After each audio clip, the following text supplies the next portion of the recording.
Siya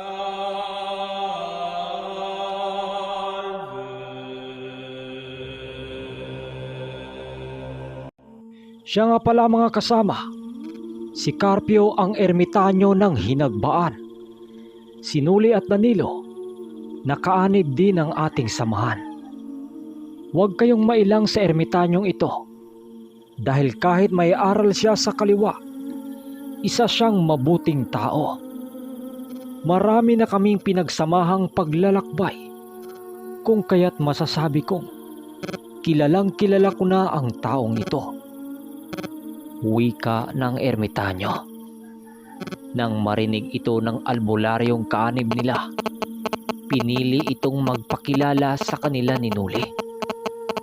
Matapos nilang mapag-usapan ang bagay na iyon, agaran din naman nilang ikwinento ang kanilang sinapit na noong mga panahong wala pa sila sa tarusan, sila Manong Duming. Ayon sa mga kasama nitong mananabong din, ang unang inkwentro nila sa mga mananabong na mambabarang ay yung meron silang tinulungang isang talunang sabongero na pinaglaruan umano ng kalabang may alam sa barang. Dahil masyadong mapusok ang mga kasama nilang antingerong mananabong para labanan ang mga ganong nilalang, hindi na nila binigyan pa ng pagkakataong mananalo ang mga ito. Ang kalabang mambabarang na yon, agaran nila itong nilabanan sa sabungan at nagawa naman nila itong matalo. Ngunit kagaya ng mga nangyari, inatake sila nito papauwi nang siyang dahilan para makitila nila ito ng buhay. Nang walang kahit na anong paglilitis, 3 manok din ang nadali nila sa mambabarang na yon nang siyang labis nilang ikinatuwa bilang sabungero. Matapos mangyari ang mga kaganapang yon, doon na mag-umpisang magparamdam sa kanila ang angka ng kanilang pinaslang. Maraming pag-usap ang nangyari hanggang sa dumating sa puntong wala nang nagawa ang mga albularyong kasama ng mga antingerong sabungero, kundi ang makipaglaban sa mga ito. Sa halos ilang linggo at araw, inunti-unti sila ng angka na yon.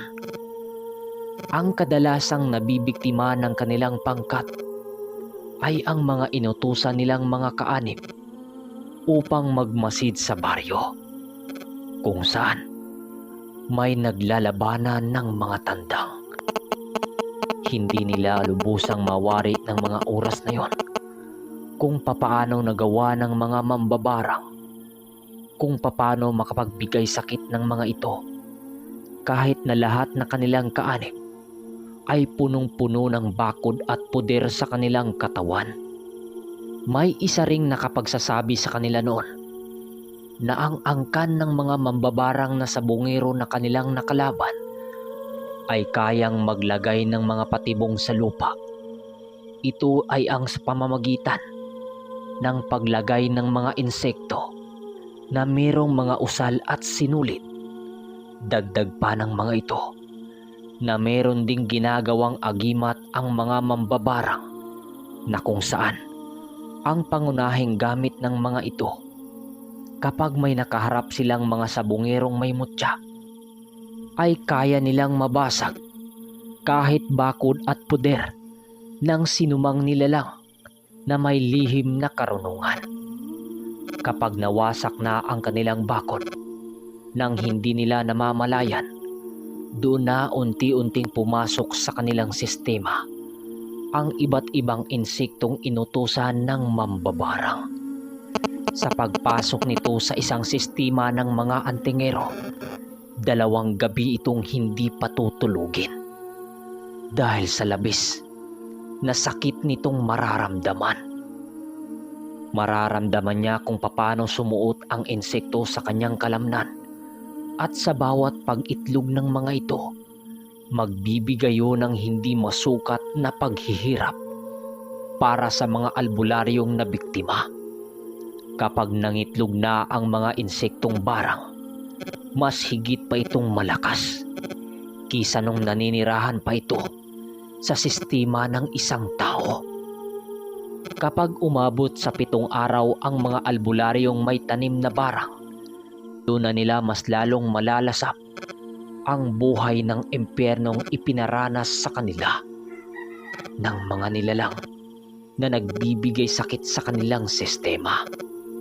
Makarinig din sila ng mga usal ng mga ito sa kanilang mga tenga nang siyang hindi magpapatulog sa kanila. Nang marinig ito ng 2 ermitanyo, pinili nilang pag-isipan ang kanilang magiging hakbang sa pagdating ng tulong galing sa tungaw. Ilang minuto pa ang lumipas, doon na nga nagkaroon ng ideya si Manong Duming tungkol sa kung ano ang maari nilang gawin upang masugpo nila ang angkan ng mga mambabarang. Ang kanilang mga patibombay nagkaroon ng palatandaan sa lupang nililibingan ng mga ito. Alam kong magkaroon ito ng palatandaan sa lupa dahil ito ay lason. Ayaw ng mga laman lupang taniman ng lason ang kanilang kaharian. Kung ito'y ating lubusang maunawaan, madali nating maiwasan ang kahit na anong patibong na kanilang tinanim laban sa atin. Wika ni Manong Duming na siyang sinang-ayunan ng isa pang ermitanyong si Carpio. Matapos nitong makapagsalita, naging palaisipan din para sa kanilang mga kasama ang kanyang sinabi. Animoy ang mga albularyong nakaligtas sa mga mambabarang ay napaisip sa sinabi nito. Ermitanyong Duming, meron ho akong napansin sa mga bitag nilang itinanim. Wika ng isang antingero. Matapos nitong makapagwika, hinayaan lang naman ito ng ermitanyong makapagbigay opinyon tungkol sa problemang kanilang kinakaharap. Ayon sa mga albularyo, na noong nadapo sila sa isang lugar na merong tanim na barang, napansin niyang merong nakausli sa uka ng lupa kung saan nakatanim ang mga barang. Napapansin niyang merong maliliit na uka sa paligid nito. Animoy binungkal umano ito ng mga alimango na naging kawangis ng bahay ng mga ito. Hindi naman noon nagawa itong pansinin ng albularyo sa kadahilanang baka nagkataon lang ang lahat ng kanyang mga nasilayan. Matapos niyang masipat ang mga ito, muli na naman siyang naglalakad patungong baryo.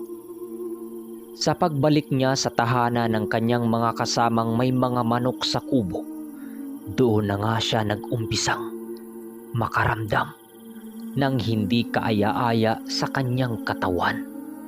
Animoy merong gumagalaw sa loob ng kanyang sistema, maging ang mga antingero dumayo ng sabong sa nasabing lugar.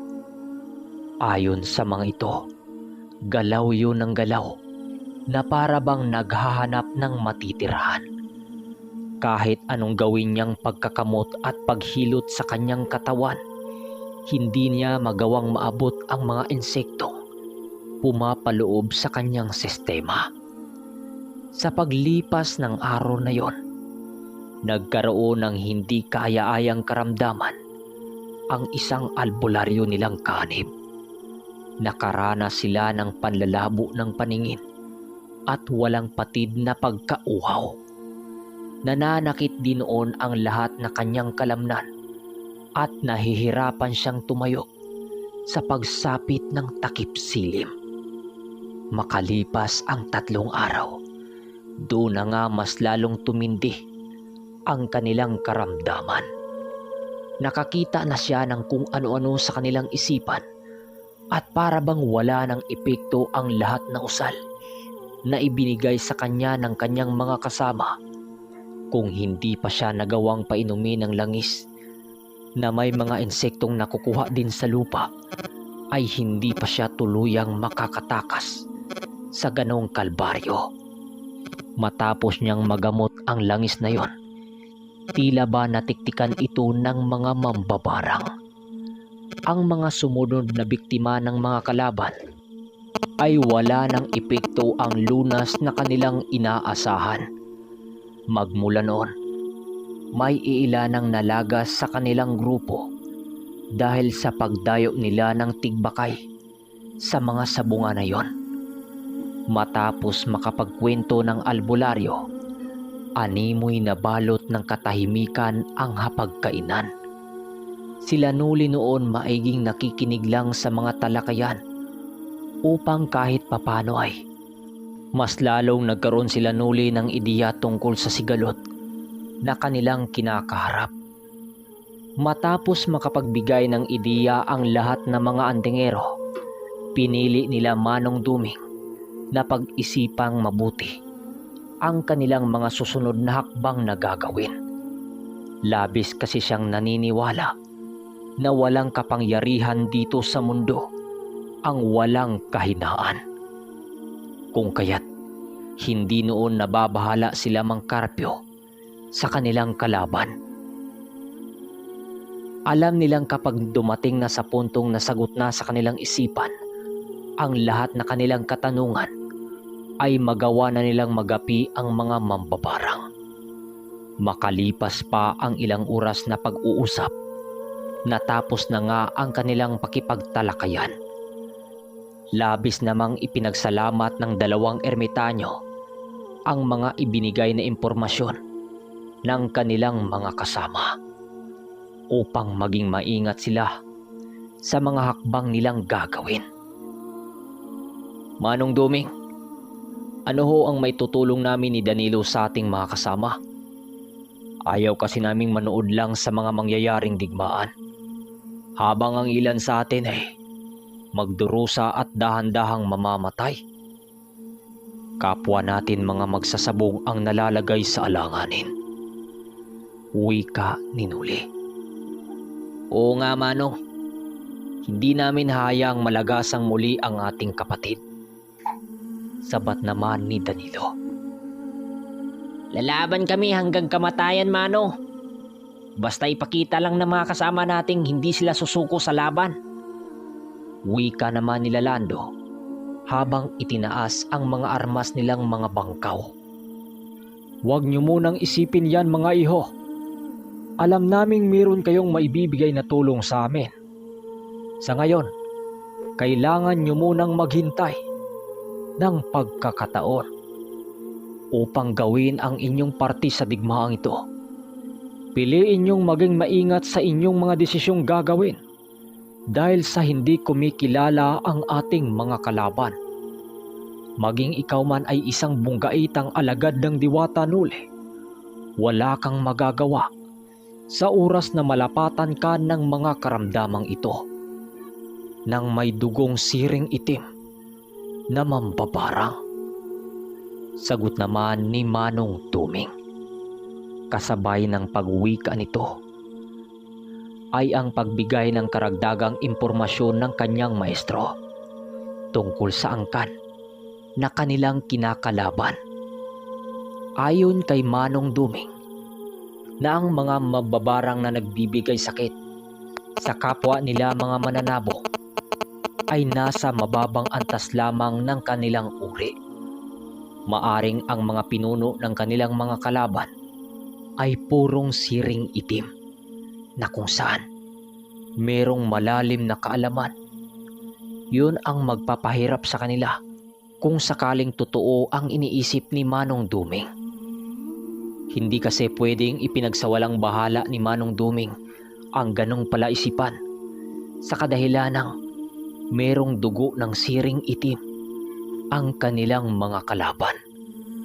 Dagdag pa ng ermitanyo na kadalasan sa mga siring ay merong lakas na halos hindi matutumbasan ng isang ordinaryong hukluban. Kaya din nilang utusan ang kanilang mga aliping balbal at busaw na makipaglaban kung kinakailangan. mapakumbate espiritual man o pisikal, ay hindi magpapadaig ang purong siring itim na mambabarang. Wala itong sinasantong tao, may alaman sa aral o isang ordinaryong tao lang. Kapag nakagawa ka dito ng kasalanan, ay hindi ka dito titigilan hanggang ikay mamaalam sa mundo. Dahil ang mga siring itim ayon kay Manong Duming. So hanggang dito na muna mga kaermitanyo. Susundan nyo ang kwentong ito. Isusunod din natin ang part 244.